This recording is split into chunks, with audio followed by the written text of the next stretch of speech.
Hey guys, welcome back to my channel. I'm Eric and I like to read, and today I'm going to be going over April new book releases. So I know at the time you're seeing this, we're already in April. I've been delayed in getting this video out, but here it is, and here are some books that I'm interested in that are coming out this month. They're not going to be too many on here, but I just wanted to share because it's been a while since I've chatted with you guys, had a video for you guys, and so here we are. Anyway, let's jump into it. So the first one is a book called Funny Story, and this is by Emily Henry. This one just seemed interesting to me, like the whole premise of it. So it's about a woman who is moving with her husband to this new hometown, and her husband is always the one that tells everybody their meeting story and how they got together and stuff like that. But as they move through the steps of this, they go to this new town. The husband realizes that he's always actually been in love with his childhood best friend, and so ends up leaving this woman and goes and gets with her instead. And so now this woman is left in this town by herself and just kind of like, what the heck do I do with my life now? Because she moved there, she found a dream job as a librarian that she really wanted, and now she's just trying to make ends meet and figure out what to do next. So she ends up getting a roommate, and the two of them share a place together. Now the funny story is, her roommate that she gets is actually the ex of the best friend, the childhood best friend that her husband went with. So the two exes are now living together as roommates, and it's the story of how they navigate that situation, and I'm sure maybe some romance will happen. I don't know. But yeah, I just found that a fascinating kind of circle of relationship things happening, and so I thought that sounded interesting and kind of fun, and yeah, I found that that would be a fun book to read. I haven't read anything by Emily Henry before, but I've heard really good things about Emily Henry from other people, so yeah, maybe it's time that I pick up one of her books. The next one on the list is a new book by Holly Jackson, and that is The Reappearance of Rachel Price. And so this is following a child who was an orphan because their mother disappeared when they were young. And so now this child, I believe, is in high school, but her family is being approached to do a documentary on her mother because her mother mysteriously disappeared and nobody knows where they went. And so I guess they start doing the documentary. Now she's just wanting to get through this documentary and have it done with. She doesn't like the whole filming thing. But as it's nearing its end, her mother reappears and she seems to be okay. And so now she's kind of okay, what happened? Where did she go for all this time? And why is she just showing up again now? The mystery of the disappearance and reappearance and all that is very intriguing to me. I feel like there's definitely probably some more sinister tones to this book, and so that sounds like something I would be interested in reading more about. I do have a Holly Jackson book on my shelf that actually, I think Marcus gave it to me as a gift, but I haven't read that one yet. So I really need to try out Holly Jackson. I should probably read that one before I jump into this one to see if I like their writing style, but I don't know, just reading the synopsis of that book, it really pulled me in, so yeah, seems like one that I would definitely be interested in. Okay, the next one is called Home is Where the Bodies Are. And so this is a thriller that has a very interesting premise. So what happens is the mother of this family passes away, and the three estranged siblings have to come together to deal with the estate and all that stuff. And so one of the siblings was living with the mother. One of the siblings was kind of kept at an arm's reach because they're dealing with some substance abuse. And then the third sibling, I think, left when their father left them. I think it was 7 years ago, it said, just got away and left. And now they're all back together. They're going through the mother's stuff, and they find some old VHS tapes. And so they're like, hey, let's watch these. We'll see these fun memories from the past. And so as they're watching these VHS tapes, they discover on one of them a murder that happened with their parents.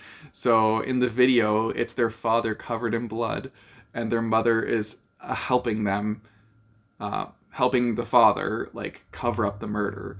And so now the kids are like, okay, what the heck happened in the past? And so now they're going to dive into that presumably and see where that takes them. I don't know where it's going to take them, but yeah, that just seems wild to me. I can't even imagine like finding a VHS tape of my parents murdering somebody. So like that's intense, and yeah, that definitely intrigued me to want to read this. So if you like that kind of stuff, this is definitely like true crime vibe for sure. So yeah, if you like that, then this might be a book for you. Okay, and then lastly, I have 2 fantasy books. So these ones, I got to give you the synopsis right from it because I'm horrible at like summarizing these. So the first one is To Gaze Upon Wicked Gods, and this is the synopsis. It says, "She has power over death, he has power over her. When 2 enemies strike a dangerous bargain, will they end a war or ignite one? Heroes die, cowards live. Daughter of a conquered world, Ru Ying hates the invaders who descended from the heavens long before she was born and defeated the magic of her people with technologies unlike anything her world had ever seen. Blessed by death, born with the ability to pull the life right out of mortal bodies, Ru Ying shouldn't have to fear these foreign invaders, but she does. Especially because she wants to keep herself and her family safe. When Ru Ying's gift is discovered by an enemy prince, he offers her an impossible deal.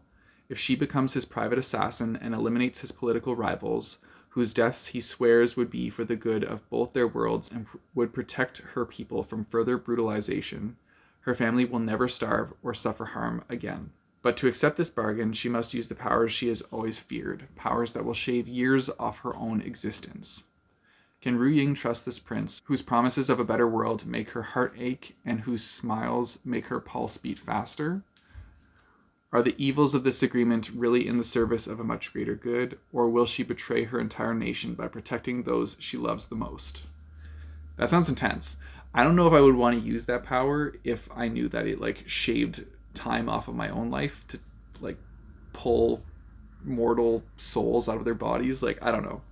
I feel like I probably wouldn't because I would want to live longer. I don't know.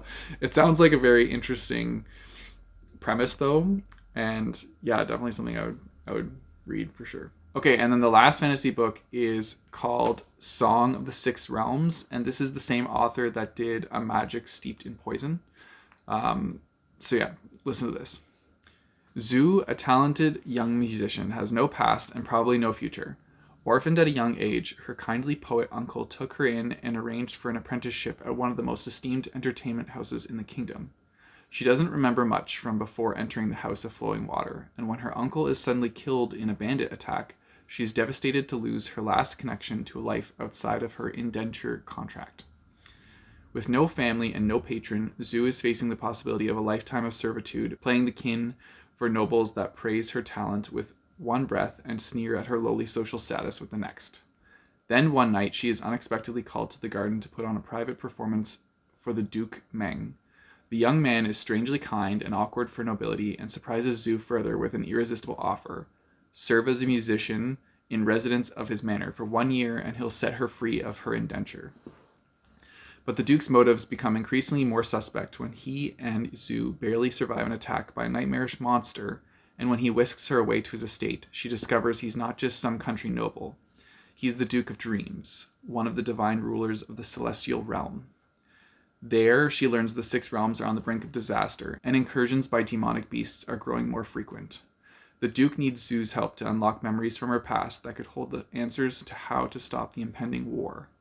But first, Zhu will need to survive being the target of every monster and deity in the 6 realms. That sounds wild. That sounds so intense, but also like really cool.